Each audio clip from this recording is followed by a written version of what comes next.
High বন্ধুরা, একটি ছোট্ট ব্লগ নিয়ে চলে এলাম আমি পাপিয়া।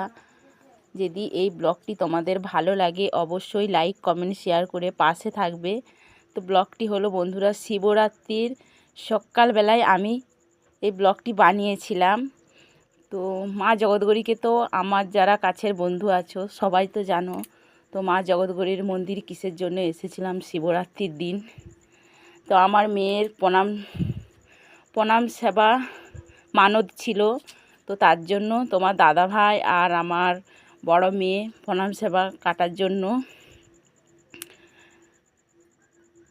সেবা কাটতে শুরু করে দিয়েছে। আর আমি আর আমার ছোট্ট মেয়ে তোমাদের দাদার আর আমার মেয়ের পেছুই যাচ্ছিলাম বন্ধুরা।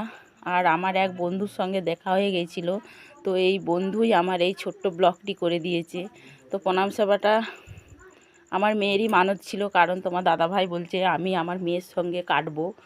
তো মা জগৎগৌরীকে তোমরা সবাই চিনো, মা জগৎগৌরী কিন্তু খুব জাগ্রত। আর মা জগৎগৌরী মায়ের মন্দিরটা হালকা করে দেখাচ্ছি, কারণ মা জগৎগৌরীর মায়ের মন্দির কিন্তু মানে যা তুললে সামনের থেকে ভিতরে কিন্তু যাওয়া যাবে না। তো মা জগৎগৌরীকে তোমাদেরকে একটু দেখিয়ে দিলাম বন্ধুরা মন্দির। আর আশা করি আমার আশেপাশের বন্ধুরা কিন্তু মা জগৎগৌরী মায়ের মন্দির এসেছো, কারণ মা জগৎগৌরী সত্যি খুব জাগ্রত। তো দেখো বন্ধুরা, শিবরাত্রির দিন যেহেতু এত মানুষ পুজো করাতে আসছে, তো তোমাদেরকে কি বলবো বন্ধুরা, তো অনেক মানুষ এসছে বন্ধুরা পুজো করানোর জন্যে। আর আমরাও সকাল সকাল চলে এসেছি। আর প্রণাম সেবা কাটা মায়ের মন্দিরকে চলে এসেছে। আর আমার মেয়ে কিন্তু ঢুকে গেছে মায়ের মন্দিরকে, আর তোমার দাদাভাই এই যে যাচ্ছে।